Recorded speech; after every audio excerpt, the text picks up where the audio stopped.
जब आप सैटेलाइट शब्द का नाम सुनते हैं तो आपके दिमाग में क्या आता है? शायद आप एक बड़े धातु के अंतरिक्ष यान के बारे में सोचते हैं जो अंतरिक्ष में हमारे ग्रह का चक्कर लगाते हैं। लेकिन क्या आप जानते हैं कि हमारा पृथ्वी और चंद्रमा भी एक उपग्रह है। उपग्रह कोई भी वस्तु हो सकती है जो किसी ग्रह, तारे या चंद्रमा की परिक्रमा करती है। कक्षा एक नियमित और दोहराई जाने वाली पथ है जो अंतरिक्ष में एक वस्तु के दूसरे के चारों ओर होती है। तो पृथ्वी भी एक उपग्रह है क्योंकि सूर्य की परिक्रमा करती है। चंद्रमा भी एक उपग्रह है क्योंकि आप पृथ्वी की परिक्रमा करते हैं। लेकिन आमतौर पर उपग्रह शब्द का अर्थ एक ऐसे मशीन से माना जाता है जिसे अंतरिक्ष में लॉन्च किया जाता है और जो पृथ्वी या अंतरिक्ष में किसी अन्य पिंड के चारों ओर घूमती है। अब बात करते हैं पृथ्वी और चंद्रमा की। पृथ्वी और चंद्रमा ये प्राकृतिक उपग्रह के उदाहरण हैं। हजारों कृत्रिम या मानव निर्मित सैटेलाइट पृथ्वी की परिक्रमा करते हैं। कुछ ग्रह की तस्वीरें लेते हैं जो मौसम वैज्ञानिकों को मौसम की भविष्यवाणी करने में, तूफानों को ट्रैक करने में मदद करती है। कुछ अन्य सैटेलाइट सूर्य, ब्लैक होल, डार्क मैटर या दूर की आकाशगंगाओं की तस्वीरें लेते हैं। ये तस्वीरें वैज्ञानिकों को सौरमंडल और ब्रह्मांड को बेहतर ढंग से समझने में मदद करती है। मानो या ना मानो, लेकिन आकाशगंगाएं भी एक उपग्रह है। अब यहाँ पे क्वेश्चन आता है कि आकाशगंगा है क्या? तो अगर आपको आकाशगंगा के बारे में नहीं पता तो इसके लिए मैंने सेपरेट वीडियो बना रखा है, आप उसमें जाकर इसके बारे में जानकारी ले सकते हैं। अभी हम सैटेलाइट पर फोकस कर रहे हैं। तो अन्य सैटेलाइट का उपयोग संचार के लिए किया जाता है, जैसे कि दुनिया भर में टीवी सिग्नल्स और फोन कॉल। क्या आपने कभी अपने फोन नंबर पर नक्शे पर अपना घर या निकटतम आइसक्रीम की दुकान खोजने की कोशिश की है? उपग्रह में जीपीएस के जरिए ऐसा करने में हेल्प करता है। 20 से ज़्यादा सैटेलाइट का ग्रुप ग्लोबल पोजिशनिंग सिस्टम या जीपीएस बनाता है। ये सैटेलाइट आपके सटीक स्थान का पता करने में या पता लगाने में आपको हेल्प करते हैं। अब क्वेश्चन आता है कि सैटेलाइट क्यों इम्पोर्टेंट है? तो चलिए चलते हैं और आपको बताते हैं कि सैटेलाइट क्यों इम्पोर्टेंट है।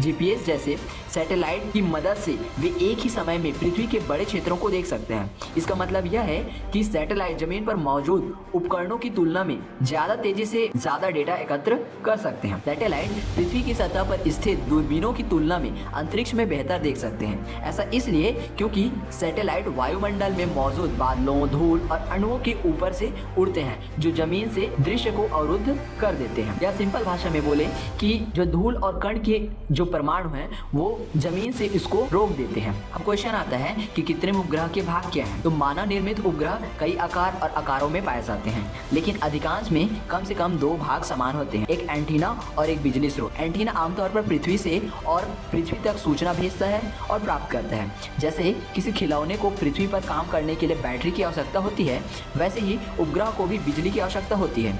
उपग्रह के लिए कई प्रकार के बिजली स्रोत होते हैं, जैसे कि सौर पैनल या बैटरी। सौर पैनल अच्छे होते हैं क्योंकि वे सूर्य के प्रकाश को बिजली में बदलकर उपग्रह को शक्ति प्रदान करते हैं। नासा के कई उपग्रहों में कैमरे, वैज्ञानिक सेंसर्स लगे होते हैं। कभी कभी ये उपकरण पृथ्वी की ओर इशारा करके उसकी भूमि, हवा और पानी के बारे में जानकारी इकट्ठा करते हैं। दूसरी बार वे सौर मंडल और ब्रह्मांड से डेटा कलेक्ट करके अंतरिक्ष की ओर मूव करके चलते हैं। अब क्वेश्चन आता है कि उपग्रह पृथ्वी की परिक्रमा कैसे करता है? ज्यादातर सैटेलाइट को रॉकेट से अंतरिक्ष में भेजा जाता है। सैटेलाइट पृथ्वी की परिक्रमा तब करता है जब उसकी गति पृथ्वी के गुरुत्वाकर्षण के खिंचाव से संतुलित होती है। यह संतुलन के बिना पृथ्वी सीधी रेखा में अंतरिक्ष में उड़ जाएगा या वापस पृथ्वी पर गिर जाएगा। सैटेलाइट पृथ्वी की परिक्रमा अलग अलग ऊंचाई, अलग अलग गति और अलग अलग पथों पर करता है।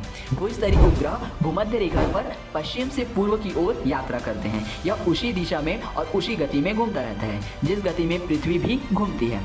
पृथ्वी से देखने पर भूस्तरीय उपग्रह स्थिर दिखाई देता है क्योंकि यह हमेशा एक ही स्थान पर रहता है। ध्रुवीय परिक्रमा करने वाले उपग्रह ध्रुव से ध्रुव तक एक उत्तर, दक्षिण या दिशा में यात्रा करते हैं। जैसे जैसे पृथ्वी नीचे घूमती है, ये उपग्रह एक बार में एक पट्टी पर पूरी दुनिया को स्कैन कर सकते हैं। तीसरा क्वेश्चन आता है, उपग्रह एक दूसरे से क्यों नहीं टकराते? दरअसल वे ऐसा कर सकते हैं। फरवरी 2009 में 2 संचार सैटेलाइट, एक अमेरिकी और एक रूसी, अंतरिक्ष में एक्सीडेंट हो गए थे। हालांकि ऐसी पहली बार हुआ है। ये माना जाता है कि 2 मानव निर्मित उपग्रह एक्सीडेंट से आपस में टकरा गए। नासा और दुनिया भर के अन्य संगठन अंतरिक्ष में सैटेलाइट पर नजर रखते हैं। आमतौर पर टकराव नहीं होती क्योंकि जब कोई सैटेलाइट लॉन्च किया जाता है तो उसे अन्य सैटेलाइट से बचने के लिए डिजाइनिंग की गई होती है। अधिक से अधिक सैटेलाइट अंतरिक्ष में लॉन्च किए जाते हैं, एक्सीडेंट की जो पॉसिबिलिटी है वो बढ़ती जाती है। अब नेक्स्ट क्वेश्चन आता है कि नासा के सैटेलाइट का इतिहास क्या है। आप सबने नासा का नाम सुना होगा और उन्होंने बहुत सारे सैटेलाइट स्पेस में भेज रखे हैं, तो उसका हिस्ट्री क्या है, तो चलिए इसके बारे में जानते हैं।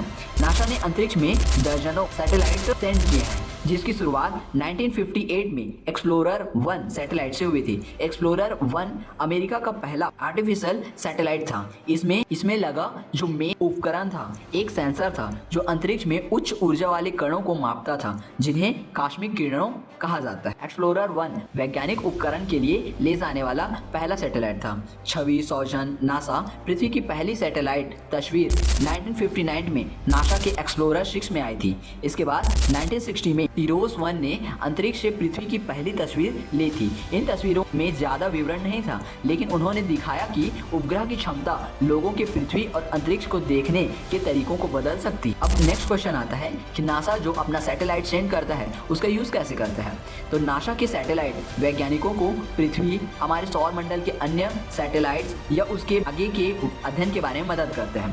पृथ्वी की ओर देखने वाला सैटेलाइट बादलों, महासागरों, भूमि और बर्फ के बारे में जानकारी देता है। वे वायुमंडल में मौजूद गैसों, कार्बन डाइऑक्साइड को मेजर करते हैं। ऑब्जर्वेटरी 2 या OCO2 पृथ्वी के कार्बन चक्र को बेहतर ढंग से समझने के लिए पृथ्वी पर कार्बन डाइऑक्साइड के स्तर को मेजर करने के लिए 2014 में लॉन्च की गई थी। नासा का OCO2 यह पता लगाने में हेल्प करता है कि अंतरिक्ष में माप भविष्य में CO2 की वृद्धि और पृथ्वी की जलवायु पर इसके क्या प्रभाव पड़ सकते हैं और कैसे पड़ सकते हैं। सैटेलाइट पृथ्वी द्वारा वायुमंडल में रखी ऊर्जा की मात्रा और पृथ्वी द्वारा अंतरिक्ष में भेजी गई ऊर्जा की मात्रा को भी मेजर करता है। इसके अलावा सैटेलाइट जंगल की आग, वॉल्केनो और उनके धुएं पर भी नजर रखता है। यह सारी जानकारी वैज्ञानिकों को मौसम और जलवायु या पूरा उससे पहले अनुमान लग जाता है। यह जानकारी सार्वजनिक स्वास्थ्य अधिकारियों की बीमारियों और अकाल का पता लगाने में मदद कर सकती है।